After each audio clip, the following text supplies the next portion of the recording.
Hi, I'm Othais, and this, oh, this is the Russian rifle model of 1870, the Berdan 2, or the Berdanka. Let's see if we can fit it in the light box. With an overall length of 53 inches and weighing in at 9.2 pounds, this is an old-school infantry rifle. This does not have a magazine, making it a single shot. Of course, it is a large-bore black powder in the Berdan cartridge. More on the origin of that in a moment. If you're the sort of person who wants to make sure that this show keeps on being produced, don't forget to stop on by Patreon or Subscribestar, or you can check us out at our shop at C&Rsenal.com/shop. You may have to Google that because as of the time I'm filming this, for some reason I cannot seem to get YouTube to authenticate our site address. I'm not sure why it's broken. I'm arguing with them now, so you may have to punch it in yourself. There may not be a pop-up link. Thank you though. Now, I want to start off this episode with a bit of an admission. Normally, C&Rsenal gets to have at least one book that has been written about the gun we're talking about. And often, we can find more than one book, and that's very helpful. Or we can find a book and a lot of articles or something. In the case of the Berdan 2, specifically, I was unable to find what I would consider to be an authoritative book on the gun. Instead, I found good books about say the Mosin that had a little chapter on the Berdan, or books that were very much about the Russian arms industry that gave a lot of insight into the adoption and development of it, but not into the gun itself. Or I would find articles in Russian about features of the gun. And so this episode took a lot of time to construct through various tangents that managed to hit just around the topic enough that I was able to pick up on the gun. So this is the least direct researched episode we have done, and yet it's fairly large. Now, normally we stay pretty tight to our gun's history, and in the long run, this episode is about the Berdan in World War I. But to get there, we have a unique opportunity to explain the Russian microbiome of rapid arms innovation, and I'm going to take that route today. So sit tight, folks. We are going way back in time this episode because Russian arms technology before 1800 or around that time was on par or perhaps superior to much of the world. But as the century turned, now 2 centuries back I guess, as it turned, they began to fall behind. In the late 1820s, the Russian government had attempted to start industrializing its arms production, bringing in advisors and British machinery. But due to the nature of the Russian arms industry, let me set this down for a second, it failed miserably. You see, they had serfs. Gun makers in particular were indentured to the arsenals. Innovation and invention effectively got you nowhere as an individual, and efficiency wasn't really rewarded. As a matter of fact, it could be a problem. And while you were essentially property of the state, the same government had to provide you a livelihood. Again, efficiency might cost jobs. So when machines came around, that meant fewer workers and people would be put into poverty. Lots of resistance there. And even without that concern, the machines were expensive and required oversight by government officers. Using them meant that the gunsmiths had to pay for the time and be responsible for any damages or wear. It's also worth mentioning there was no real domestic machine tool or repair industry, so you'd have to ship in some foreign guy to fix any breakdowns, which means it was very costly to have a problem with the machine. And of course, with supervision, you can't really do anything on the side either for your buddy down the street. We already know how to do this work by hand, and paying my cousin to work at home in the evening, or even having my child do it with me in the evening, much more profitable. So the mills and lathes were abandoned, and Russia began to sort of fall behind the technology curve. But the empire was somewhat remote, and it took a while for them to actually notice. The matter did come into sharp focus, however, with the Crimean War. This 1853 conflict saw Russia pitted against the Ottomans, French, and British, and some smaller factions as well. Russia's defeat was severe and revealed how far behind the empire had fallen compared to the rest of the world. There's a lot of history we could unpack when talking about post-Crimea Russia. The empire really was shaken to its core, at least militarily. Again though, we're a small arms show, so let's talk about just the guns. Russian doctrine going into the war was largely influenced by Alexander Suvorov, whose famous quote still rang in many ears: "The bullet is a fool, but the bayonet is a fine lad." And so the mass charge of infantry, bayonets fixed on smoothbore flintlocks, remained the backbone of Russian doctrine. It's also worth noting that this strategy was convenient to Russia, which was a large country that needed a lot of arms and did not have a lot of money, so inexpensive smoothbores were a natural choice. It's also worth noting that they would stockpile arms over decades, keeping them in reserves for wars that were never meant to empty the armories. The idea of suddenly needing new technology in a hurry in large numbers wasn't really being debated much. Crimea changed all of that, and while a lot of it again was tactics based, let's look at the rifles in question, or the lack thereof. You see, nearly half the British soldiers had rifled muskets. Only 1/3 of the French army was so lucky, but the Russian infantry? Less than 5%. And with an all-out effort to get more in their hands once the war was started, this number still never exceeded 13%. So the Russian infantry fire was effective to maybe 300 yards. The British were stretching things to 1,000 and a bit beyond. In the ensuing panic, the Tsar's government would attempt to purchase rifles abroad, but Prussia interfered with their shipments from Belgium and even the US. Few made it through. Following the Crimea, a series of reforms would begin, but these were staccato and often overlapping. While they would adopt a 60 caliber muzzle-loading rifle in 1857, Russian officers kept a close eye on the next few major conflicts. And between the US Civil War starting in 1861 and the Austro-Prussian War starting in 1866, they had decided on two necessities. The first was breech-loading rifles. They were particularly interested in the German Dreise needle fire. The second point of interest, however, was a metallic cartridge, which was clearly going to be the best ammunition technology going forward, but at the moment wasn't quite there in terms of reliability, and when metallic cartridges failed, they did so spectacularly. The Russian main artillery department really wanted to get a metallic cartridge breech loader into service, but they wisely knew that the Russian native arms industry could not support this level of technology immediately. They needed to get the ball rolling at least a little slower. So while they had to have a breech loader for national security, they would compromise on that cartridge part so that they didn't become completely dependent on a foreign supplier. In 1866, they would adopt the Terry Norman, a breech-loading conversion system for their 6-line 1857 rifles using a percussion cap to fire. From the start, the Terry Norman was known to be a stopgap, just to set the stage. I will say that the Terry was a foreign design that was sold into Russia and modified and ruggedized by a Russian gunsmith. We'll see this process repeat often. Next up was the Karla rifle. Submitted by two Hamburg residents, it was worked over by Nikolai Ivanovich Sheehan. Yes, the one that would later oversee the Mosin Commission. The Karla was a needle fire system with a unique cardboard and felted cartridge. Again, this was not a complete solution, but it did buy some time while they set their sights for the real goal, again, a full metallic cartridge. Now, of course, they were not going to both rapidly advance their domestic technology and somehow develop cutting-edge brass cases at home. So Russia would have to look abroad, and at that time, the United States was the king of small arms innovation, particularly in the form of cartridges.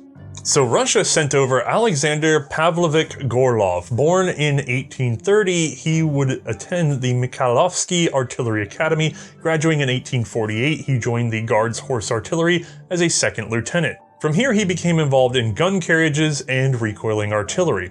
Further research and writing on artillery and small arms led him to being assigned abroad for research, including touring America during the Civil War, where he studied American rifles and was likely among the first to take particular notice of the metallic cartridge. In 1866, he wrote an influential report on the American use of breech loaders and metallic cartridges, and he had also worked to get rifling machines and basic metallic cartridge construction, prototype thereof, to Russia. Given his expertise, he was again sent to the US in 1867, now accompanied by one Captain Karl Ivanovich Genius, who apparently doesn't get much biography love. Once in the US, the pair would meet Colt's VP and General Agent William Franklin, who very wisely offered to make the Colt facilities available to the Russian Commission agents. Franklin solved a major issue for them, and so far from home, the Russians would be largely autonomous and needed as much technical support as possible. Colt had long been attempting to woo the Empire, and while their revolvers had been adopted before, they still weren't in much use. Now, Gorlov and Genius had an insane responsibility, and they took it seriously. Their orders were to identify and contract for the production of both a new metallic cartridge and a new modern rifle for Russia. If they could not find something already available for just adopting and buying, they would have to develop existing technology into a workable solution. All of this thousands of miles away from home with no real communication or support. No pressure.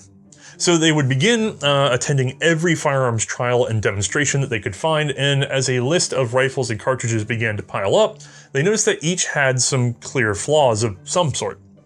However, one inventor did stand out as having both a gun and a unique sort of ammunition to offer.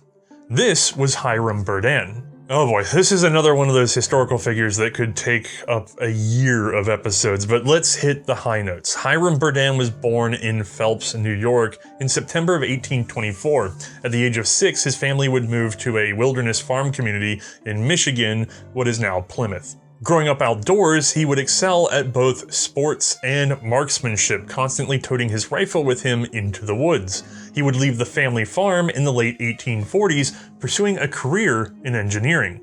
Over the next decade or so, he would also earn renown as a crack rifle shot.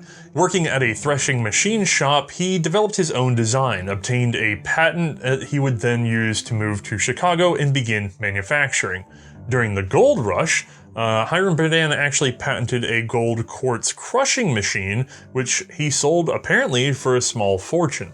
Berdan would then marry and settle back in New York and continue a series of designs for things like lifeboats, a mechanical bakery. I'm not even sure what that is. One day I should get into whatever that is.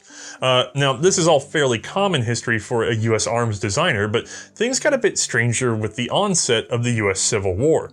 Hiram Berdan became rapidly involved in the war effort, to which he offered and eventually outright campaigned for a sharpshooter regiment, of course under his own command. Now, just to be clear here, many believe that Caspar Trepp, a former Swiss officer, was the real originator of the US sharpshooter regiment concept, and as far as I've read to this point, I'd be inclined to agree, but Berdan had the recognition and probably the bluster to be the better frontman. Now, I don't want to get way down into the US sharpshooter history. It's worth a whole episode and maybe some change some other day, but here is a terribly short rundown. Berdan promised a lot to his recruits, and it took a long time for him to deliver. Primarily, they had wanted the Sharps rifle. In their interim, they managed to get saddled with a stock of 1855 Colt revolving rifles, which they hated. Mutiny was always a severe concern for Berdan. Eventually, the matter would be settled, but not without a fair amount of scheming from Hiram himself, which would probably endear you to the man, managing to trick the US government into giving his men the best rifles possible. But even with that stunt, which again came with great delay, it's sadly overshadowed by reports of his complete battlefield cowardice. In the actual combat, Berdan had a habit of leading from the front, up until he saw the enemy, and then leading from behind, for a few moments before quietly slipping away once the gunfire started. There are numerous reports of him being found deeply to the rear with some excuse about needing to get X or Y for his men. In the meantime, he had a habit of blaming any failures on the officers below him who were actually doing the leading in battle. He even sought out a court-martial for the brave Captain Trepp, who had thus far been the backbone of the sharpshooters. Honestly, you really should, if you want to know more about the US sharpshooters, read a book specific to that topic, because we are like skimming off of it to just give a brief biography of Berdan. Anyway, eventually his behavior was just too unbecoming, and he started facing more and more friction. In late 1863, he would take a leave of absence on disability, I believe from a battlefield injury, and despite remaining very social and mobile during that period, he managed to keep extending that leave, although we will find out that that injury may have been more severe than we realized. Anyway, he finally had to submit an actual resignation and mustered out in January of 1864. Now, regardless of his lack of combat worthiness, Hiram Berdan was a good inventor, and the war left something of an impression on him. It's interesting to note that Berdan had been in favor of the rifled Springfield musket, a muzzle loader, at the start of the war, but his men's overwhelming demands for the Sharps got him thinking more and more about breech loaders, so much so that he apparently experimented with a rear-loading Whitworth rifle concept before the war was even over. Post-war, Berdan would go on to work with Remington, Colt, and Lamson, among others. He developed a trapdoor style of rifle that competed in the US trials, and while it lost, the winning model 1868 is argued to have infringed on Berdan's work, so much so that he would sue the US government. But again, another story for another gun for another day. This is what happens when we deal with influential people. I have to kick that can in so many directions. More important to our story of the Russian Berdan, Hiram was also experimenting with metallic cartridges. Most notably, these were center fire, and over a few iterations, he hit on something rather excellent. His 1868 patent shows the fruits of his efforts: an inexpensive, drawn brass metallic case with a projection built into the primer pocket. A central primer was placed over this anvil and could be struck from a dull pin to ignite the powder. And so began the legacy of the Berdan primed cartridge, a design that continues to frustrate handloaders until this very day. Now, the Russian engineering team were very impressed. Remember, Gorlov in particular had been hunting for a good metallic cartridge for years. Now, Hiram Berdan had solved the problem. The design he provided was in .45 caliber, or 4.5 line in the Russian system. This was sent on to Russia as the best available ammunition technology, but Gorlov and Genius felt that they could do better. They reduced the bullet to 4.2 line, increasing its velocity and reducing its weight. The results were excellent ballistics, flatter shooting, further shooting, improved precision, and better penetration. Frankly, it might have been the best rifle cartridge of the late 1860s. While that was being developed, Gorlov and Genius were also working on a rifle, but before I get into that, I need to take a brief detour back to Russia. This is the Krinka model of 1869, designed by our favorite Vienna gunsmith. It was simple, rugged, and ready to run as centerfire metallic cartridge. It was also an inexpensive means to convert available muzzle loaders, which really was all about keeping their barrels. So the Berdan cartridge didn't just get a bullet shrinking, it also got paired with a larger 6-line projectile. The Krinka was adopted even while the Berdan rifle and cartridge were being finalized in America, which means it was another stopgap right from the start. Russia really wanted to rearm quickly and make use of what it could from existing resources. It couldn't wait around for its new rifle while domestic factories sat idle. Back in the USA, Gorlov's search for a rifle was taking more effort than the cartridge. You see, on his first survey of available technologies, he realized none of the current magazine systems were ready for service, so the gun would need to be single shot in order to be reliable. From there, he wanted the usual risk-free operation to the user, the minimum number of parts, minimum number of on-hand motions for operation, absolute ruggedness and dependability. And for a time, he was really considering the Peabody rifle, but ultimately decided against it. Instead, he and Genius would take up a breech loader offered by Berdan. Thankfully, Hiram's design was reasonably solid, and it was offered in a package with the cartridge they had already favored. But it was in no way ready for the frightening reality of Russian army life. So the two engineers worked long months on the action, practically transforming it. Even Berdan admits that Gorlov had just about an equal effort into the emerging design. Since the Russians had no incentive to patent this gun, Berdan did, and would have reaped the international benefit if it had remained a premier firearm or been adopted elsewhere. But of course, this is still not our gun today. Rather, this was the rifle of 1868, the Berdan 1, although I guess they didn't know it was the first at that time, which was of course chambered for their new 4.2 line cartridge that I mentioned before.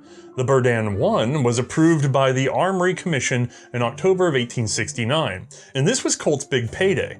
The American gunmaker was paid $22.85 each for 30,000 rifles, and Berdan made a 50,000 ruble deal for the licensing. Union Metallic Cartridge Company received a contract for 6.5 million rounds of ammunition. A further 60,000 Berdan 1s would be ordered for domestic production in Russia, and this is where I have to try and squeeze in just a bit of the complete reorganization of the social hierarchy and rights of men. Remember, Russia had relied on serfs and indentured smiths. That had proven to be not great. In February of 1861, the Tsar signed an edict emancipating the proprietary serfs. Soon, further emancipations followed. The gunsmiths of Tula, well, they got it in 1865, and Ishevsk and Sestrets in 1866. Tula's workers were formed into an estate, but the other two became simple villagers. Now, at all three factories, the gunmakers' homes and personal gardens became private property. The arable land in the region became a communal property of the gunmakers' associations. Grazing lands were then divided up and granted by allotment. Now, something of a paradox occurred when it came to talent. Ishevsk and Sestrets didn't really have any tiered options for senior gunsmiths. Merely a 20-year veteran could receive a passport from the township office, which meant that really only incentivized their most experienced men to leave the area.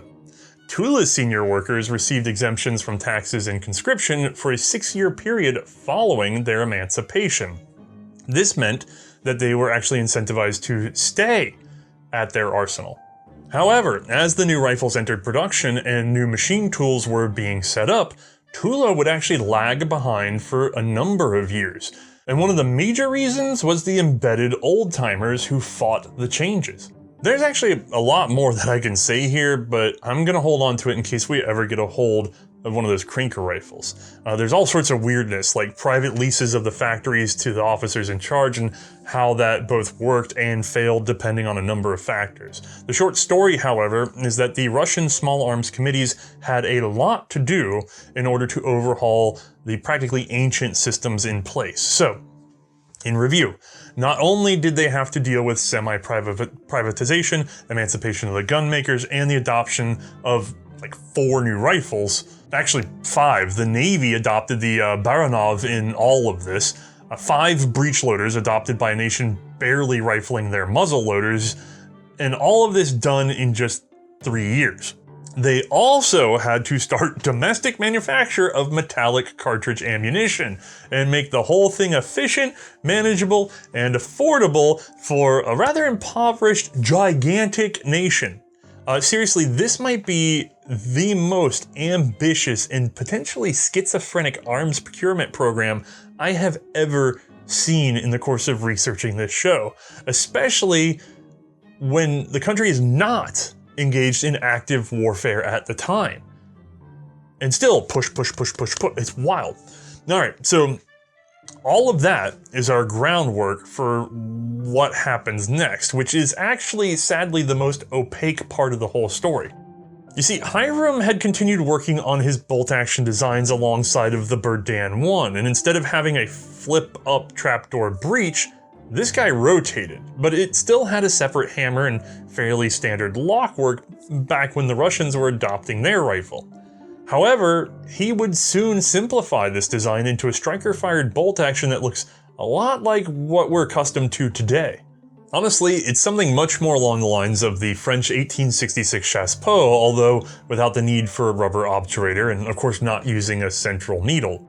Since Colt was busy making the current Russian Berdan rifle, Hiram would turn to Birmingham Small Arms in the UK, where he would develop his design and produce a handful of examples which he could then display during his trip across Europe. Most notably, though, he brought his new gun along for his visit to St. Petersburg, Russia, and while still helping to advise on the production of the first Berdan rifle, he revealed his ultimate improvement. Or rather, almost a completely different design, really. The cartridge is the only similarity, but the Russian artillery engineers were immediately interested, and they also happened to have another new rifle design on hand that they were experimenting with. A Bavarian single shot known as the Werder, which would now be put into competition against the two Berdans. Ultimately, however, it couldn't keep up with either ballistically, so let's just talk about the other pair. The new bolt action chambered the same 4.2 line cartridge, and both guns shot it equally well in terms of precision and range. Both the old and new Berdans were reliable and rugged. Gorlov himself would suggest that they just go ahead and stick with the first, perhaps out of personal pride or because of a fear of changing manufacturer after just getting into the gun itself. However, the new bolt action was much simpler to produce, less expensive, and much faster to manipulate with fewer necessary hand motions, making for a higher rate of fire, 28 rounds a minute compared to the earlier Berdan's 18. The bolt action could also more easily feed dented cartridges, which would fire form in the chamber anyway. Also, you could just pull the bolt from the action for cleaning without any tools. The new Berdan bolt gun was so good, it actually caused the Bavarian official on hand to head home and kick over a whole patriotic ant pile. Although we know in hindsight the Werder held, at least for a little while, there was some real concern that the Bavarians might go for the Berdan.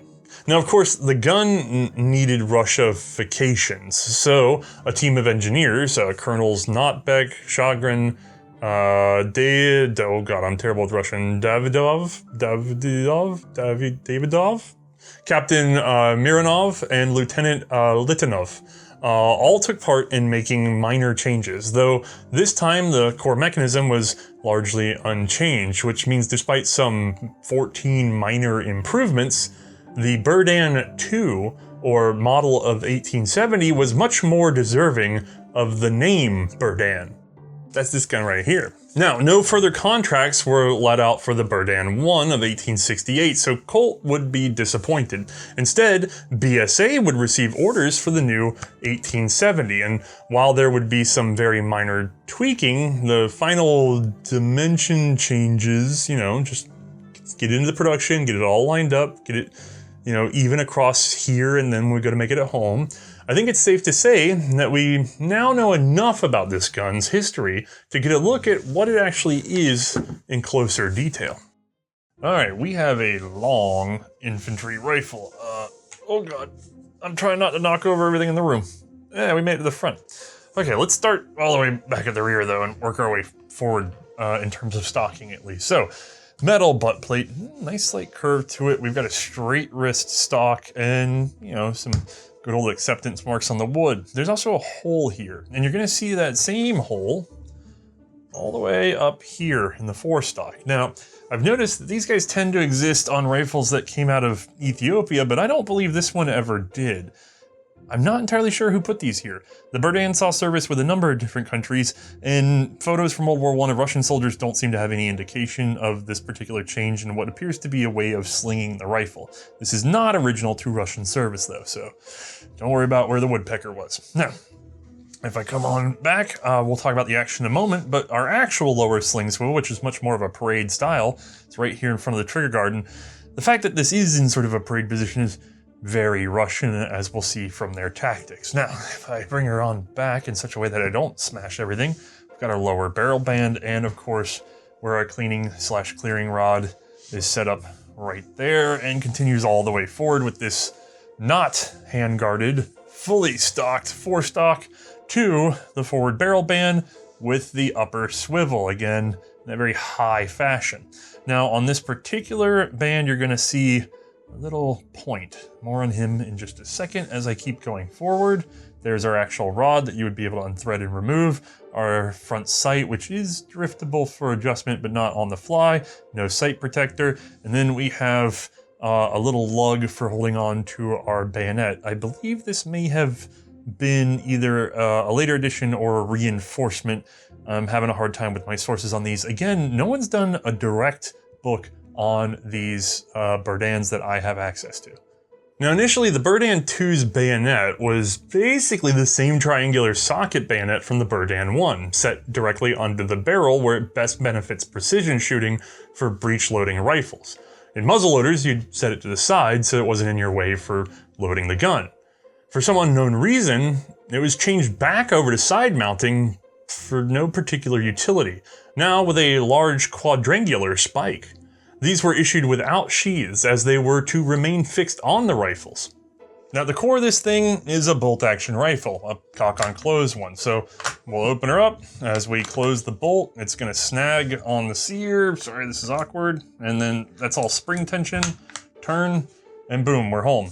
Pull the trigger and the cocking piece falls with the firing pin. Boom goes the dynamite. If we wanna put her on safe, there is a half cock position where the trigger will not go and the bolt is locked. It's pretty handy. Now, if I recock and we open her up, we'll be able to see that our locking surface is just this little bit right here. Let me see if I can, I mean, it's so small and awkward that I don't know if I can even get in the front camera here. Patented plastic and pokey. Right there, that's our locking surface, which engages against a similar surface on the bolt handle. That's it, folks. That's the game, which is why we don't even have to turn the bolt 90 degrees. That's all they apparently needed for the black powder Berdan cartridge, which means it's actually a fairly short motion with your hand. By the way, being cock on close, I actually noticed a comment a few days ago, and I've seen this before. People talk about, actually I had somebody say, why don't you mention on the Lee Enfield how the action opens itself? That doesn't happen if you fire a cock on close action. That spring tension is the spring tension of the cocking piece being held to the rear by the sear. If you actually fire a cock on close bolt action, then that tension is released and it doesn't spring open. Sorry to break anybody's hearts there.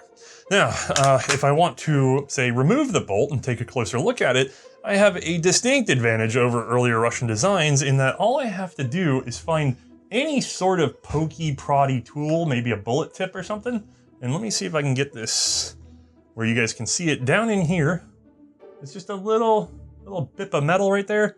I'll flip the pokey around, get my piece of plastic on there, push it down, pull the bolt out the rear. That is it. Actually, with the bolt out, you can probably see it a little cleaner down in there. That little flippy-do, as our friend Kevin on the other series would say.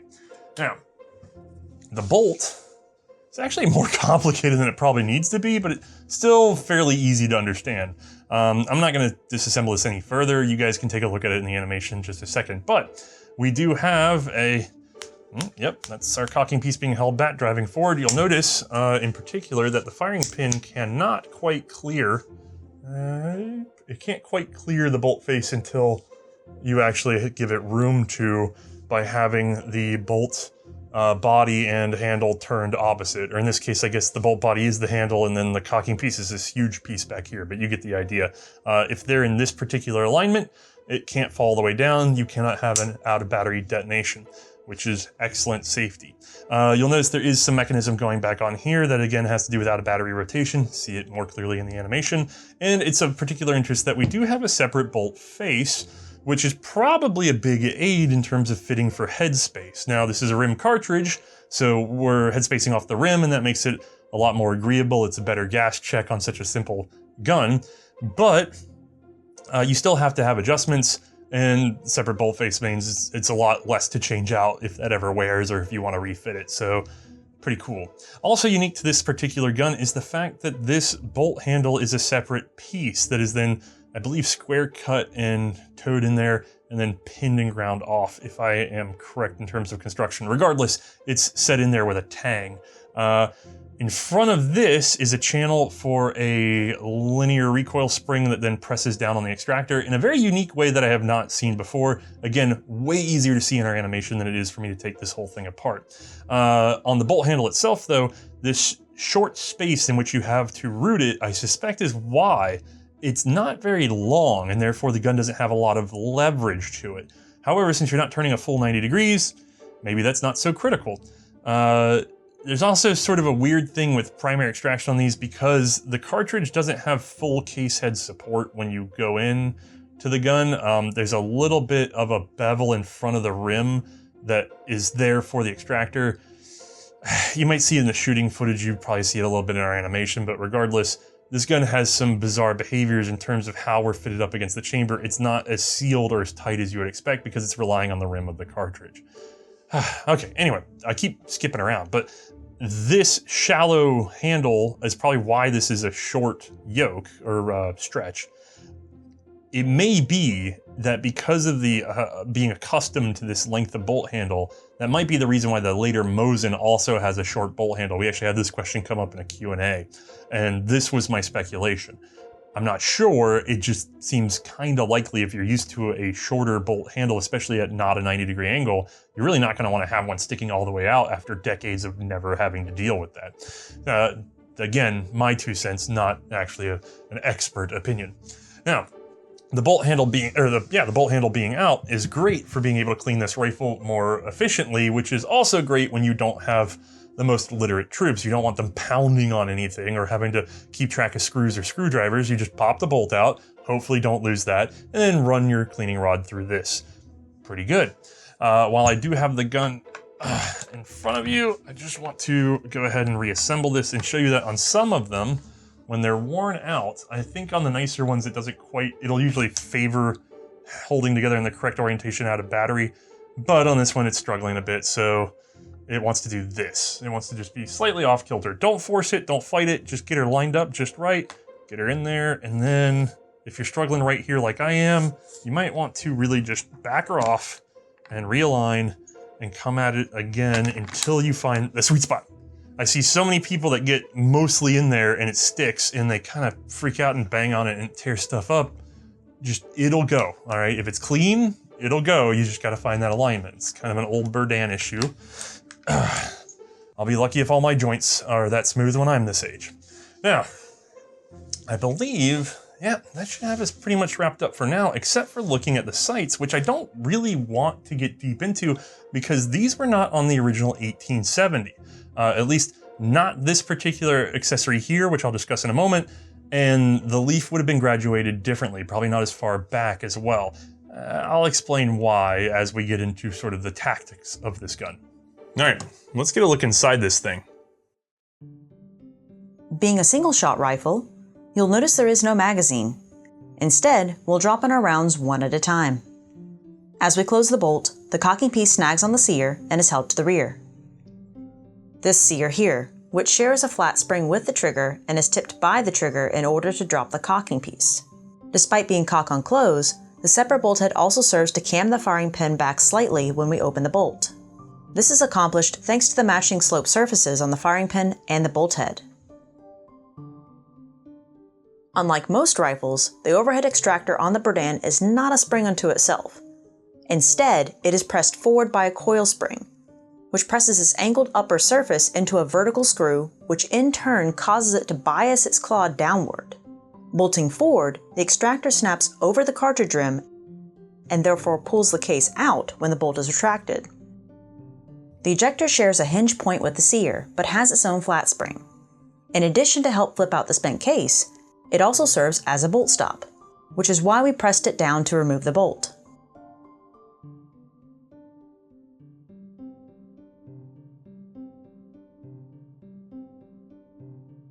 This odd component is part of the safety mechanism. If we lower the cocking piece into the half-cock position, the trigger can no longer be pulled. At the same time, this lever is held upwards, fitting into a groove on the bolt body. If this lever cannot fall, in this case, because it is being held up by the receiver, then the bolt body cannot rotate and the gun is locked shut. Alright, I think that's got us covered. Let's go shoot it.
Now, as cool as this is, I want to point out it is not the only model of Berdan 2. However, it's the only one I have here today, so I'm just going to briefly cover the others and hope that we can get our hands on one another time. Ours is the infantry model, which was followed by the shortened Dragoon, only 48.5 inch long with a shorter, lighter bayonet. The Cossack model was 48 inches in length and was not equipped with the bayonet at all. Further weight was actually saved by dropping various parts. The trigger guard was one of those, and the trigger was replaced with an odd sort of button-shaped cylinder thing. There was also a really short carbine which used about 1/2 gram less powder in its cartridge, though the dimensions were the same as the rifles. Again, hopefully one day I can get some of those in hand and we'll get to see them in further detail, maybe even get to demonstrate them. But for now, let's keep talking about the gun we know. The initial BSA contract would be for 300,000 Berdan 2s of all types. The price was 62 shillings for a long rifle with bayonet, but this would rise to 65 by the end. 6 shillings of this was a royalty to Hiram Berdan. Production was fixed to a schedule, but it quickly went off the rails. BSA would blame Russian design changes and slow movement of inspectors and final measurements.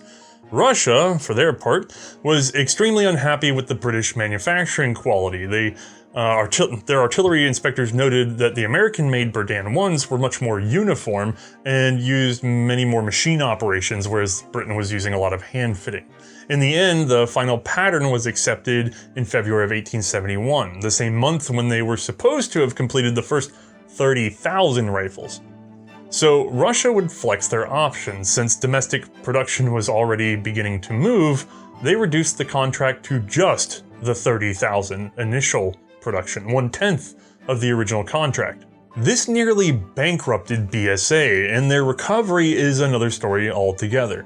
Russian production was going to take even more effort to get started, but the artillery department was determined to modernize. Thankfully, Gorlov and Genius had done all their work on the Berdan 1 at Colt's newly rebuilt factory, the old one having been lost in a fire. They had seen the best in American manufacturing, and they had studied it in detail. One Russian inspector is actually quoted as saying, "The American cannot stand idle at his machine. He adjusts the machine to operate it on its own, and while the machine is operating, he does another task." The American system would be brought to Russia, and in order to skip expensive research and development, they would do their best to simply clone the manufacturing processes whole. Tinkering and Russianifying could come later. In 1869, General Vladimir Vasilievich von Notbeck would be put in charge of a commission to reorganize the armory system. His goal was to mechanize the entire thing, centralize production in each of the 3 factories, and provide 75,000 Berdan rifles a year to Russian forces. As part of his relationship with BSA, he would lure James Henry Burton, formerly of Harper's Ferry, to lead a team of English workers who supervised and assisted the modernization of the Tula arsenal. Hand labor was all but eliminated. A 360 horsepower motor was installed to operate year-round, unlike the old infrequent water wheel. And with an infusion of a lot of machines, Tula would reopen in 1872, now ready for the Berdan II, although for the first few years, barrels were purchased in Belgium and Germany. Sisterek's small arms factory would also receive an upgrade, however, it already did have some modern stock-making machinery on hand. Izhevsk was already known for barrel making, and so did not need as much of an overhaul as did Tula, though a new steel mill would be erected in 1870, and with complete barrel mechanization completed in 1875, it became the chief barrel maker for Russia. Despite the massive costs, over the course of production of the rifle, individual unit costs fell by about 50%, and by the end, the upgrades had actually paid for themselves in terms of how much it took to really arm the army. A domestic ammunition factory was set up for metallic cartridges in St. Petersburg in 1866. In 1871, it was rebuilt all over again for better mechanization. By 1874, it was producing 25,000 cartridges a day. In the end, it's estimated some 3.5 million Berdan II were produced before being replaced by the later Mosin Nagant, a rifle that we've already covered. And on that note, I'd like to point out something. The Russians still struggled to develop their own rifle and had to reach out to France for manufacture of the initial batch when adopting the Mosin Nagant. Costs to retool for its production were high despite all of the modernizations of the 1870s. And why though? You think they would have been prepared after everything they went through for this gun? Well, the one thing Russia didn't manage to jumpstart with its adoption of the Berdan was a domestic machine tool industry, nor a strong inventors market. Since the state maintained tight control over even the private businesses, expansion was slow to non-existent, which meant no market for tool makers and inventors. So while they had modernized the arsenal system, they lacked the native talent to make changes or introduce new machinery when they wanted a different gun. Alright, enough about production. What about service? The Berdan II would ultimately be defined by the Russo-Turkish War. Only 200,000 of their rifles were ready for service, however, when that conflict began in 1877. Only 16 of 48 divisions were fielded with the Berdan II. Most troops actually had the Krinka, which had been built in large numbers while waiting on tooling for the new Berdan. Third in line were the old Berdan I rifles, which thankfully used the same ammunition as our boy today. These would be pitted primarily against the Ottoman Peabody, which was also a fairly modern single-shot black powder rifle chambering a fairly good cartridge. Also, notoriously, they faced the Winchester 1866, which was present as an engineer's carbine. Now, the Russo-Turkish War is a study unto itself, like so many things in this episode, but basically Russia led a sort of Eastern Orthodox coalition, which included Bulgaria, Romania, Serbia, and Montenegro, fighting against the rule of the Ottoman Empire. It also conveniently would restore territory lost during the Crimean. While Russia would come out victorious, losses were unusually high despite their modernization efforts. And the culprit? Well, actually, it was almost entirely due to tactics. Russian generals were still fixated on closed ranks and bayonet fighting. Unfortunately for them, the Ottomans, especially on the defense, were using long-range rifle fire and loose ranks. Actually, the best microcosm of this tactical clash would be the siege of Plevna, and one day I'm going to have to do a whole episode on just that. But in brief, the Ottoman army forces led by Osman Pasha had massed at the fortified city of Pleven. Russia and Romania had put their forces on the assault for this critical crossroad. 130,000 attackers against 67,000 defenders. Initial attacks failed repeatedly, and so a siege would have to be maintained for 145 days.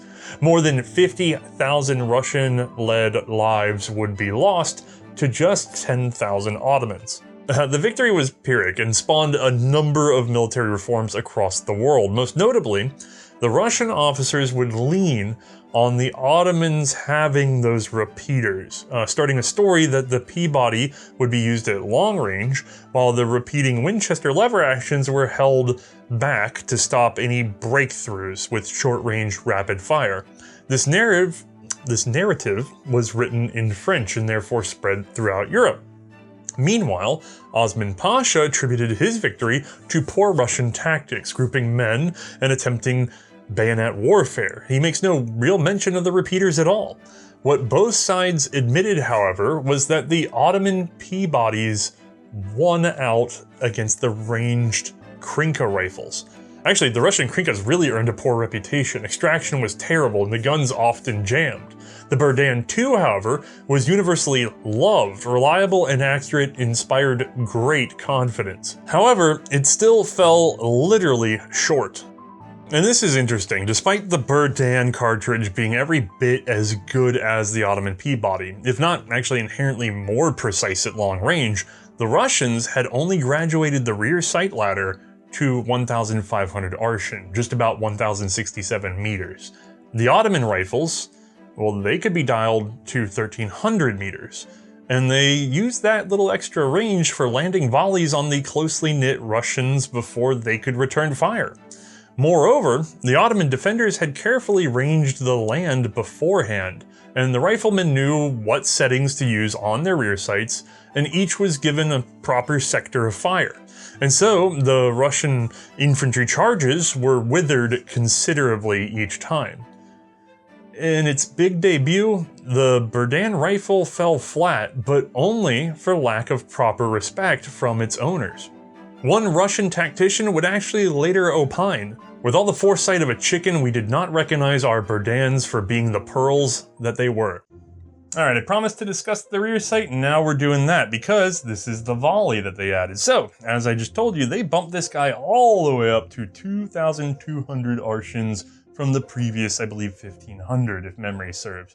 That, of course, is written on the back of this guy, and by the way, it does have a stepped system here for the first few hundred, so if you wanted, I think like 400, I'm not reading the rifle, I'm just showing you guys. You set it here, you see that nice little slant we got, right? But if you're up in the volley position, right, and you're trying to use that guy, I'm sorry, it's so hard to do these things with these long rifles in the cameras. You're trying to long range your volley, so you're reading off the side of the gun, and somebody comes around and he surprises you real sneaky like. If you slap this down, you're now set way out in the multi-hundred arshin range. Not great. So, they actually have, I don't know why I'm putting this back up, it'd be easier to see if I just kept it folded for you. They actually have, maybe in this position's best, there we go. They actually have a notch right here. So I believe this is set for around 300 arshin. It's not clearly marked, and that's what it kind of lines up to when I compare it to the ladder, just with my good old peepers. But you have a shorter range sight that's available even in the flipped up position, which is really handy to have. Of course, if you remember from me not telling you before, the front sight for all of that offset volley sight is of course the pin that's sitting right up here on the front barrel band. This feature would be added kinda in time for it to be obsolete, but you get the general idea. Better late than never. Actually, if I think about it, it basically would be never, because the Berdan II would be replaced by a more modern magazine repeating rifle with a small bore smokeless cartridge in 1891. Yep, the infamous Mosin, which relegated the Berdan into second line and then reserve duty.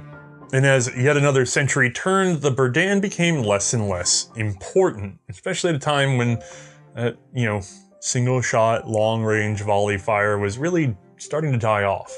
Though it did manage to serve in the rear lines for the Russo-Japanese War, and approximately 7,000 would be supplied to anti-Japanese allies in Korea. Following that conflict, however, the old Berdan was just too far out of date. They were given away as aid to allies, or converted into sporting rifles and shotguns for civilian use, or frankly broken up for the parts or steel. By 1910, it was estimated that domestic production of the Mosin Nagant, not the Berdan, was sufficient for any war that might break out, and so the reserved Berdan were now entirely redundant and pointless. Their numbers were allowed to dwindle even further, as they would only be useless clutter even in the case of a large conflict. I mean, we can make enough rifles for any war. This, of course, would turn out to be incorrect when, in 1914, war were declared.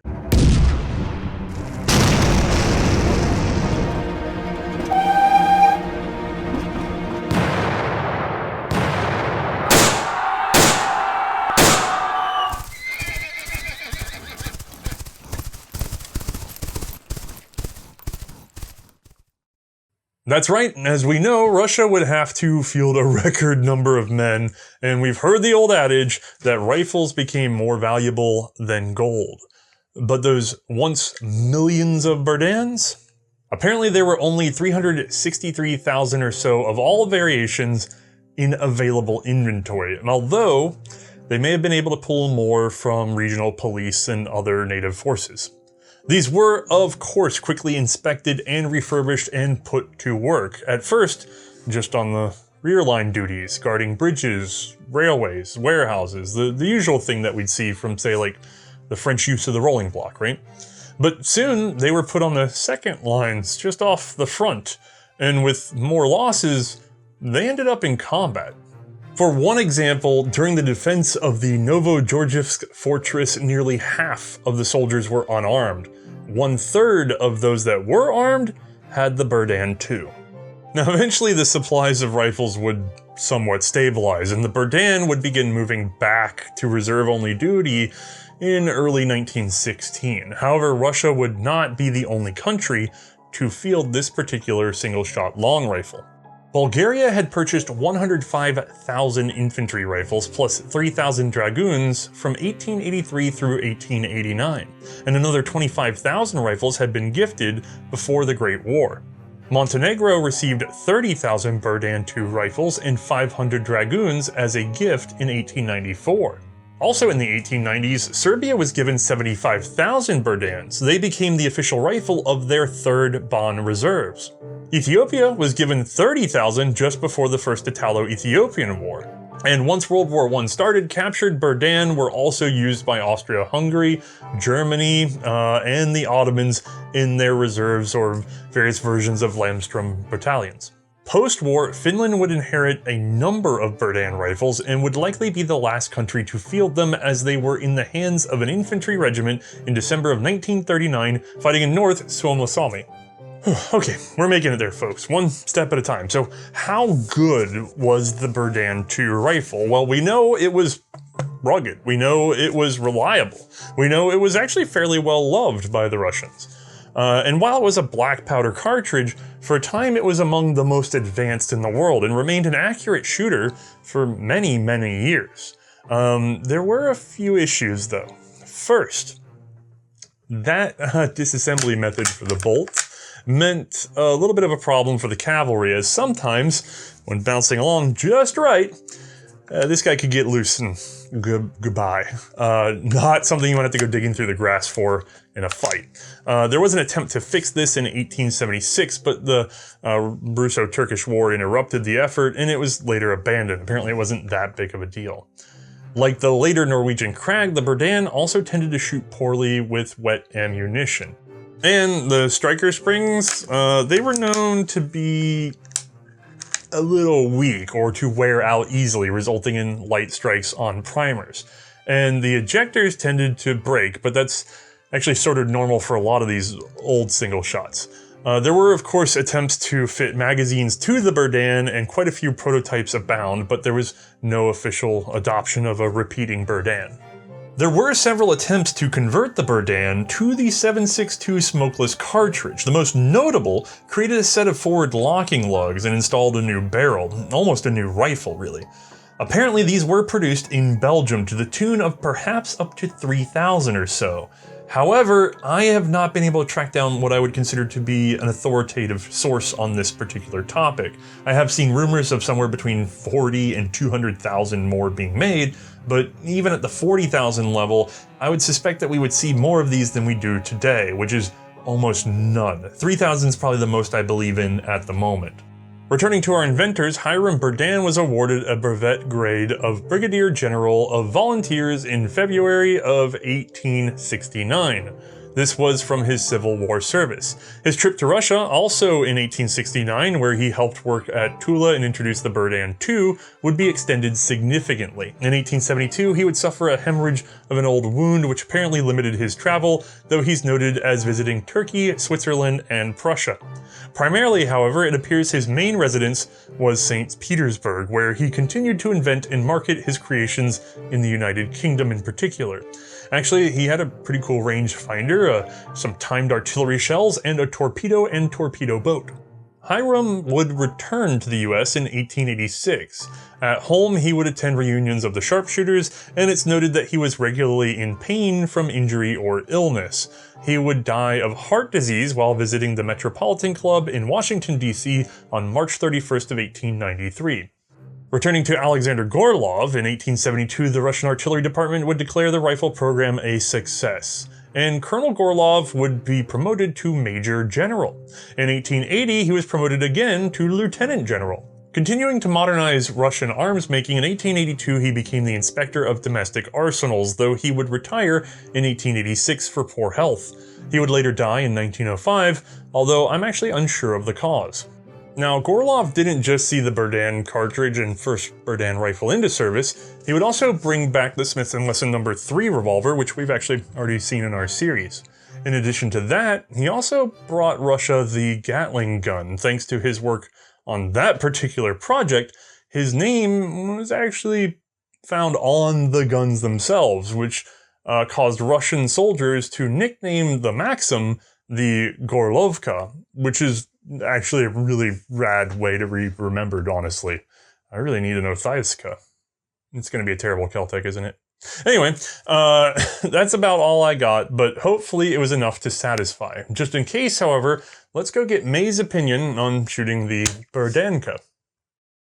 Alright, once more, we have room for Mae, and I'm not really exaggerating when I say this is like a 10 by 10 room. And it's not exactly the tallest ceiling, well, so whenever... Yeah, what's the height on the ceiling, actually? It's low enough that there's like a central light fixture that like, it's one of those old glass ones. I and totally hit it twice. It hasn't broken yet, but there's a chip out on one side. Wait, there is? That whole edge is beat up. They can't see it. What are we talking about? Oh, sorry. Anyway, I'll take a picture. I do kind of get worried when I have to do this, because if I were to come out like this way, I'm afraid I'll hit something. It is far enough away, though, that you're not that you should be fine. I mean, if there's a bayonet on it. No, well, that's not fitting this room. We do not do the bayonets because it's hard enough to find all of the rifles, if I'm honest. We try to mention them here and there, but somebody else needs to take on that job because bayonets is a whole other science. That could be rough, yeah. Also, they can be kind of hard to find depending on the gun. Bayonets can be owned in places where guns can't. So there are more bayonet collectors probably than there are gun collectors in competition out there. Yeah. Okay, so we have the Russian Berdan 2. Not Uno. Dos. Yeah, I did not have access to a Berdan 1. They are very uncommon. We may be able to work with a Krinka. I've got somebody I need to talk to. Do we know anyone that has the carbine? I don't know. If you do have a Dragoon or carbine and you'd like to loan it, please let us know. I guess it's technically a short rifle, not a carbine, isn't it? No, they have a Dragoon, a Cossack, and a carbine. Okay. So any of those would be fun to experiment with. But let's talk more about this gun and we'll see why there might be some differences there. Ooh. So you're handed the Berdan 2. Ooh, okay, yeah. How does this feel just at first flush? Okay, first handed this thing. Whoa, we are just a bit front heavy on this guy. Balance point is actually just in front of the rear sight, so that's actually not too fantastic. And you definitely feel that weight as the day goes on. So being a single shot, yeah, I'm building up some decent muscle there as the day goes on.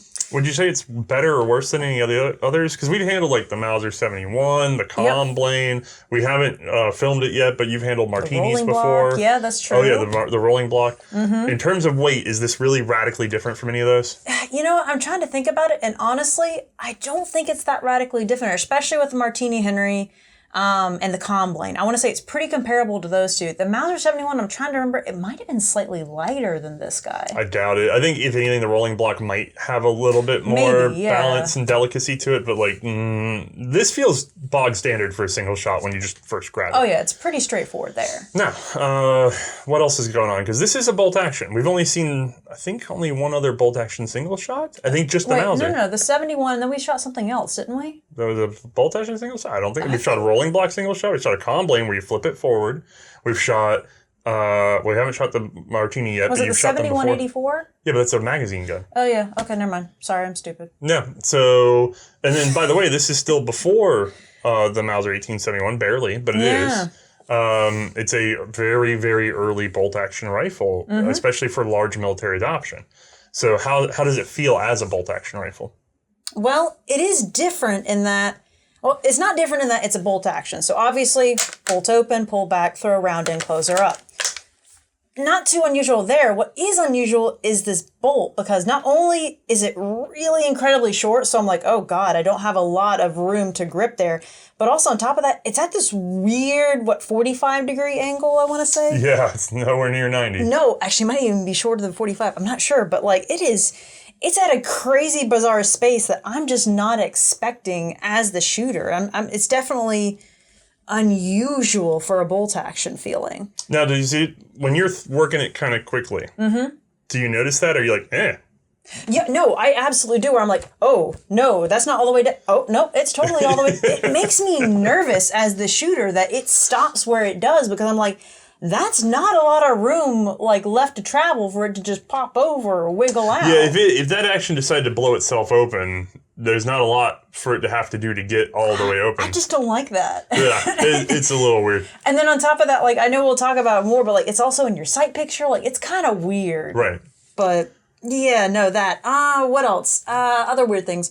Safety. This is unusual. We've got a single shot with a safety on it, but it's the half cock position. Right. So I can actually, weirdly, this is actually pretty light, so I can actually ride her down a little bit to the half cock. No, I just went all the way down. Well, I went really short, but then, you can pull it back to the half cock position. Ties up the action, ties up the trigger. Yeah, we've always had problems with the half-cock safety rifles. Like, the original Lebel had a half-cock safety. It's generally why you see those thumb rests and things on the cocking piece, so you can kind of steer the cocking piece into the half-cock. And then they stuck around because you could recock without opening the gun. Right. In an era where light strikes or especially hang fires were common, you might want to be able to recock the cocking piece without having to open up the action. In this gun, this is the first one where I'm fairly confident in my ability to half-cock it, because it's no joke that the striker spring is not very strong. Yeah, it's fairly weak. It was surprisingly weak. Like, even though I did happen to ride it all the way down, I think that's the first time I managed to ride it all the way down. But like, you saw me, I was still going really slow with it all the way. You have to bury your thumb on there and you pull that trigger and you're sort of like, You're just like waiting for it to snap forward, and then no, it's just kind of like the pressure increases by maybe 2 pounds, I want to say? It's not a lot. No, it's barely there. So that's kind of weird. It's easier to do, but I'm still not a huge fan of half-cocks. No, in general. Although we did actually do this one on range during the shoot, so that was kind of good to No, but you went from being down primer and just popping it back just to show how it locked everything up. Right, exactly. We tend not to try to do half-cocks on live primers because there's no real need, just for demonstration purposes. Right, exactly. And one thumb slip, and it's just, you don't really want to have a gun go off when you're not ready. Yeah. All right, so what else? Ergonomically, otherwise, again, no semi-pistol grip, but, single shotguns, we're kind of used to that at this point. That's just to be expected. Comb height wasn't too bad. Yeah, it put me right where I needed to be. Yeah, it's a little low and long, too, though. Slightly, yes, but it's not bad. It's not the worst one I've done. I want to say the comb blade was worse, if I'm trying to remember correctly. Or maybe it was the rolling block. One of those two. Like, I just remember the comb being super low. I think it's the rolling block where you're like... Yeah, I felt like I had to be up and... that's right, it was the rolling block, because I felt like I had to be up and over like a show-shaw almost. That was weird. So, you were talking about getting your eyes behind it. How are those sights? Because those are the updated post-Russo-Turkish War sights. They're actually fairly deep, surprisingly so. Like, I was expecting it to be... a lot finer, like a lot, the rear. Acute. Yeah, I was expecting it to be more like acute angle in the rear, but no, it's actually pretty wide set. It's not too bad. Yeah, normally when we get in these older guns, they have, I think the most notorious one would have to be the Norwegian Krag Jorgensen with the 400-meter flip forward, where it's just like the tiniest. It's like somebody. What is this for ants? It's like somebody took a block of metal and took like a corner of a file and just went, zip, and then there's your rear sight. And it's like, bro, what am I going to do with this? So this... Although, it is annoying that, again, the bolt handle is in your vision, though, completely. Like, it's just right up there to the side. Coming from this side. Yeah, it's kind of like, I throw it up and I'm like, I'm not expecting that to be there. So my mind, because it's so well trained and expecting the bolt to be off to the side, it's just, it tricks my mind for a little bit thinking, whoa, what is that in my sight picture? Right. You're going, I'm out of battery. Yeah. But sorry, the sights to this one, unusually clear, yes. I think, for the period. Big V up front, deep cut V on the rear sight. I found it very legible. Oh, yeah, me too. It was pretty easy for pick up and shoot, which was nice, actually, considering everything else. So I guess that, where are we at for, trigger and then the actual recoil? Yeah, okay, so that trigger, it's interesting. It's like, there's like this weird little empty space that obviously I'm just pulling the trigger to, but it's not, I don't think it's a 2-stage, I think it's single stage. And then all of a sudden there's this massive heavy cliff and then you pull through from there. So it's not bad. It's not mushy or gummy or anything like that. It's just kind of like... No snag. Yeah, exactly. So at least there's that. Yeah, it feels like a heavy single stage to me. Pretty much. Not ideal, but not terrible. And probably could be polished up. Oh, yeah. And then recoil was pretty pleasant because, I mean, black powder shooter, it wasn't expecting much recoil to begin with. And then on top of that, with how muzzle heavy this gun is, yeah, it really just kept the recoil down. Right, and we're not a 45, we're 42, which is, that's significant. It takes some of the weight off of that heavy gun. Yeah, I think it's actually a pretty pleasant black powder shooting rifle. Yeah, it's not too bad. It's fun for just a shoot. Now, I will say, if you're thinking about owning one of these, hand loading for them is trickier than you would like to believe. Yes. It's not just about making the cartridge. We found, especially with the help of David, our hand loader now, who actually may be taking on a series. We're really looking at a chance to possibly do that. It might not be available on, say, YouTube, where they have problems with showing how to do ammunition, but we're looking to hopefully preserve some of the things that we're learning while doing the series.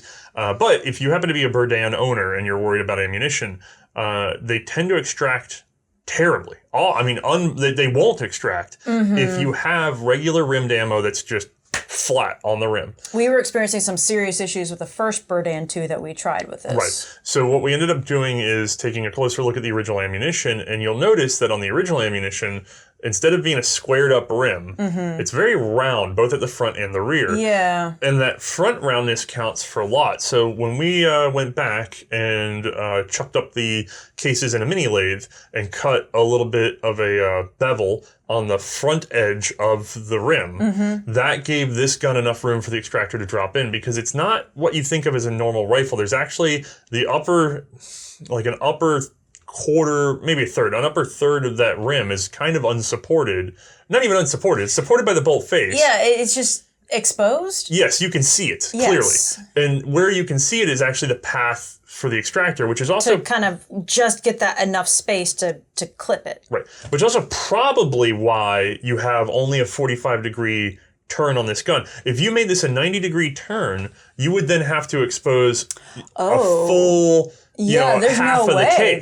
That's a good point. I didn't think about that. So, oh wow. Yeah, it's very odd. So what's happening is the rim is actually visible, you know? Oh yeah, you can see, like, there's a gap. I'll snap a picture. There's like an actual gap here with the bolt closed that you can see into where the actual cartridge is. And the extractor just goes over that. And so for it to successfully make it over that, you have to give it a little bit of a bevel so that it can grab onto the case, and then it settles in nicely. So just a little tip for everybody out there. But it's kind of weird to be able to see the brass when you're firing a rifle. I mean, you'd think something's missing. Yeah, there are a lot of things that just make me not super comfortable with this gun when we first had it. This is not a firearm that you could put a rimless cartridge in at all. No. That unsupported section would be a big problem if not for that thick, beefy rim on the case. It is critical. Yeah. So, you fired it, recoil, sights, everything feels pretty good. Yeah, I think we covered everything. Let's talk about this being a bolt action in general, because we've handled we've handled one bolt action single shot, right? But when Rush is making this decision, they're coming off of the Krinka, which is they're coming off the Berdan 1, which is like a trap door. They had another design. I believe the Krinka was like a rotate. You get the idea. Then we've seen the sort of lever trigger guard comblane. We've seen the rolling block where you cock the hammer and then open the other the actual lock, and then you throw in your cartridge. Martini Henry, that lever base cock. Right. I don't know. We haven't done the Martini Henry episode, but you pop the lever. I've at least played with them It before. ejects itself, and then you just take a cartridge, put it in there, and close the lever. Right. And you guys can name another half dozen single shot rifles with different weird mechanisms. Right. Yeah. The bolt action ends up taking over the field, mostly because it's easier to adapt to repeating fire. Without considering a repeating magazine, do you still prefer the bolt action, or would you prefer one of the other actions that we've seen? So let's think about this for a second. Let's look at the actions then. So rolling block, I'm having to do manipulation of two things: popping the hammer back, popping the action open in order to throw in my next round. That can be a bit time consuming. And there's a number of single shots like that. That would be like the Berdan 1, where you had to work the thing, Right, work the flip thing. it open, yeah, kind of like a trapdoor. There's stuff going on. Right. More than one step. Yeah, and then it feels like that takes a lot of extra time. Martini Henrys, you're having to pop a lever down beneath, so you've got, that one's kind of a little bit better in that you've got gravity working for you, which is kind of cool, but you're nowhere near the action and trying to pop your round in close to it. You're not anywhere near the trigger. There's no rapidity, or there's no rapidness with that one. And then on top of that, if it gets stuck, I feel like I don't really have a lot of leverage there to really get it to whack open. I have to tie a string and just, yank or something like that. And then the combling, I'm having to go into the trigger guard to try to leverage it in a really tiny space. That doesn't really feel like I've got a lot of room there to play with it either in case it gets stuck. The combling's pretty quick, I would say, out of all of them. The combling's the one where you can one of those flip, pop, grab it, throw, clunk, and actually puts you right there with the trigger when you clunk it. That's true, and I did like, what was it, the 82 that had the little swoop in it so that you could actually prime your middle finger up into it. Yeah, that was pretty decent. Well, I think it gets tricky. Okay, ignoring the magazine component. All right. I think the Berdan has a pretty good shot at being one of the fastest single-shot rifles. That's where I was leading to, is that out of all of those, the Combling is probably the best of the three, but then this is still superior because this is still way faster, in my opinion. I don't know. That Combling puts your hand... When you close the Combling, you are right there. Yeah. So I think if I'm looking for speed, it's going to be between the Berdan and the Combling. I'm thinking that in case of something happening and I need to get my action open, but my action's stuck... This one's going to be top That's dog. really the breaking point. Is if you have a stuck case in a combling and you just can't get it open, you can't hammer it open. You have to grab it somehow and yank it open or pry it open. Yeah. With this, with the bolt handle there, you just whack. Beat it onto a rock or something. I mean, it shouldn't have to happen. It's going the direction it's going to want to go anyway, and it doesn't have that much room to travel, so it should be pretty fast. Right. That shouldn't have to happen, but black powder... and a lot of shots. Yeah. And also, there's a lot less to foul up in this gun. There's not all that internal moving whatever. I mean, there's some, but not nearly as much as dropping the whole action out and having all that stuff happen like in the Combling. And then another thing that they did notice in the Russian trials is that, I think it was the Bavarians that noticed this.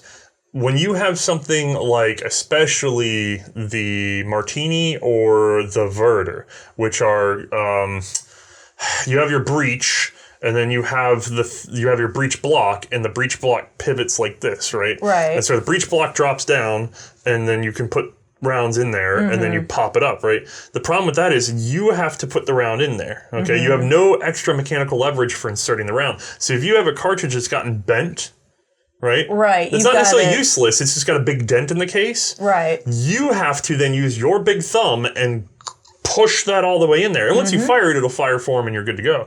With this, the bolt does the work. You just get it roughly lined up and you just ram it with that bolt handle. Yep. Mauser 71 probably better because you get a full bolt handle. Yeah, that is better, definitely. But you get some mechanical leverage to use poorer ammunition. But again, that just proves the bolt handle superior. Yeah. So I don't... yeah, if you take in that use case, I'm going to go with bolt actions. I don't know about you. Yep, same here. But I could be convinced that, say, something like the Combling would also be very sensible. True. However, I would say, and this is gonna make a lot of people mad. I would probably prefer something like the Berdan to, say, like a Martini. They're cool. Oh yeah, you're gonna make people so many mad with that. Don't get me wrong. I think the Martini's probably the fastest of the sort of tipping block guns. It is also kind of rad. I mean, it's rad. Yeah. It's strong. Yeah. But we'll talk about the Martini another day. What I'm really trying to sell to you, though, is that we tend to think of Russia as being backwards, right? The Mosin did not get a lot of love on our show. And a lot of people actually argued about that, but I'll stand by it. The Mosin has unnecessary engineering decisions all up inside of it that give it a hard time. And actually, I think I'm going to sit down and do a short video that really explains what is happening mechanically in that gun. Because there's some inefficiencies there. But the Berdan, while we know that there are some unnecessary complications, like there's definitely a way to make this simpler. I think it's perfectly in line, if not efficient, for when it was made. Oh, yeah. In 1870, this is a good design. It's not bad. But it's not 1870 when it gets used. No. So, for our show, we tend to think about things as World War I. That's true. How are you feeling? If, you're in Russia, the army's not doing so hot. Germans and Austrians are coming in. And they say, hey, good news. We found you a rifle. Here's your Berdan. Well, I do think, awesome, I've got a rifle, so that's already a good thing. So at least I've got a gun. Although, if I'm looking at, if I have options, I'm like, can I not have the Berdan? Could I not have the single shot? Because I feel like the single shot's going to be my only shot, and then I'm down. It's true. But at least I've got a gun. Okay, so this is not getting the grade because it's a single shot black powder. Yeah, no, there's no way. I'm not taking World War I single shot rifle, no. But if it's this or nothing, I mean, I guess I'm desperate. Okay. Outside of being a single shot, you're not too happy it's black powder. No. Is this an offensive black powder cartridge, though? What do you mean offensive? 4.2 line Berdan is supposed to be fairly flat shooting. It's supposed to hit pretty hard. It's mild on the recoil. It was pretty accurate. And supposedly these, like earlier on, were able to shoot, or not earlier on, but they were able to shoot very far, and the sights previously weren't even sighted out to the distances that they were able to go, that they were still reasonably accurate Yes, with. it would have been theoretically one of the better black powder cartridges you could have gotten stuck with. Right. That's actually pretty cool that they were able to do that distance. So that feels... That's pretty confidence inspiring if I'm doing it at a distance. But again, one shot. That is not confidence inspiring. No, not at all. But yeah, you could be worse. If you were trained on the Mosin, at least it's a bolt action. You don't have to figure out a Werder or something. Yeah, that's true. So, don't get me wrong. I think it's sad that they had to put these into service. And the reason that they had to is because they convinced them, well, the reason they didn't even have enough of these is the Russians convinced themselves that they could make enough rifles for an all-out war, not realizing what an all-out war would actually look like. Yeah. So these guys got called up by large numbers, but still probably fewer than a quarter that were ever made were still around for World War I, because there had previously been millions of these things. I'd be really curious to try it in the single shot 7.62 by 54. Because that'd be interesting. As much as I say that's a Berdan, that's a redesigned gun because it had 2 front locking lugs. It had a new barrel. It was a very, they borrowed the back end of the gun, but realistically, that's almost a unique gun in and of itself. And we've done that before. If you guys recall, with the GRA, we had an 8mm conversion for the GRA, which was terrifying. Because that did not have front locking lugs like they apparently did with this gun. We're insane people. Right. Supposedly, I've also heard that this was converted to 8x50 Austrian, although I was unable to pin that down. Interesting. Yeah, the idea being that you would just re-barrel it and then use the existing action, although... I'm not sure if it was supposed to be Austria or Bulgaria that did it, and I'm not sure if it was worth their effort. There's things I have not tracked down. There's also supposedly Bulgaria that did an 8x50 conversion for the Ottoman 1887 Mauser, which we saw.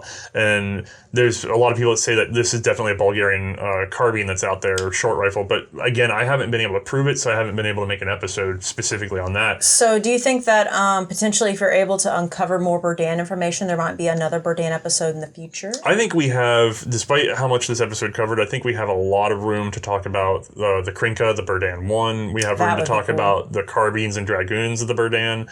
Honestly, what I'm really hoping for is that we'll find more information and we'll find access to one of the other variants of the Berdan, and then that way we can have a second episode that sort of clarifies even more without necessarily having to completely trash this episode. Sweet. So if anyone has more other than a Berdan 2, please holler at us if you're willing to let us use it. That's true. It is completely possible that this episode gets trashed. Yeah. We've done redos. This is one of the loosest, this is one of the episodes I spent the most time on because of having the fewest possible resources. Well, you were trying to tie so many stories together and bring them back around to the gun. Right. It's crazy. Well, there's also a lot of Russian articles from the 70s and stuff like that, and it's like they're very colored with either patriotic spirit or a hatred of some period. Like, everything's been sort of politicized, and there are some emerging Russian authors that I trust very much, but I haven't found them to be working on the Berdan yet. So the most reliable stuff I found, the Berdan was sort of the incidental part of the other story that they were telling. And so it got a little difficult. Okay. But overall, how do you feel about it? Like, when we said we were going to do the Berdan 2, did you have any impressions about what that would mean? Honestly, I wasn't even aware of what really the Berdan 2 was. I mean, I knew it was a bolt action, and I vaguely remembered you telling me way back in the day about this weird angled bolt. Like, Right. I vaguely remember stories of that, but like, it still wasn't something I was wholeheartedly... I wasn't fully expecting, I suppose. Low awareness. Mm-hmm. In that low awareness, if I told you, take a guess as to the quality level, where would you rank it? I would probably rank it very low. From very little bit of knowledge, I probably would have put it really low on the totem pole in terms of quality. Right. For its period, actually handling it. Yeah, it's actually pretty decent. Yeah, it's a good rifle. It's surprisingly so. My expectations started low, and then actually after handling this Berdan 2, yeah, it's pretty moderate now. I would say the Berdan 2 in 1870 was practically cutting edge, if not cutting. I'd say cutting edge. Yeah. It was very good technology the day it was adopted. Definitely interesting. I'd say the Mose in 1891 was already obsolete the day it was adopted. So, what a difference 21 years can make, but. This gun was much better sighted, and I think the reason it managed to do that is because Russia was willing to keep throwing away the sunk cost. So the Berdan 1, well, we got all this time invested in it, all this money invested. Garbage, get it out of here. This is better. Right. Just go. Let's do the better thing. That, I think, is what really got them the best possible rifle. Of course, that was also extremely expensive to do it that way. All right, so if you guys happen to have one of these Berdans, you can now be very proud because it was an excellent rifle for its day. Most of them are pretty worn out these days, so go easy on them. Make sure you inspect them properly before just trying to shoot them. And don't put anything that's not supposed to be in there. It's still a single locking lug. But, all right, man, do you have any final thoughts? Nope. I appreciate that we were able to get this lend in. I don't know if we're able to say the name of the lender. Ooh, yeah. We don't know your privacy, buddy, but we're supposed to borrow something else from you real soon, so we'll figure it out. Yes, thank you so much for the lend. We appreciate it. All right, bye, guys. Night.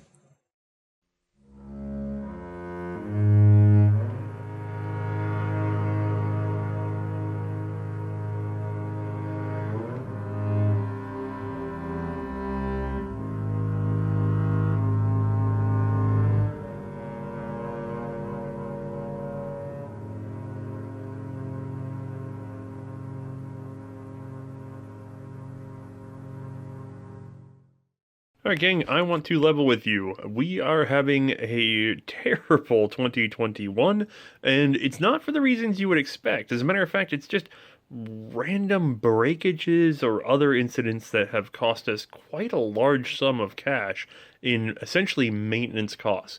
So if you would really like to help out with the stress levels and keep the show rolling, maybe stop on by the shop or Patreon or Subscribestar, or, throw in an extra share to one of your friends, because we are going to struggle for the next few weeks at least in order to stay afloat.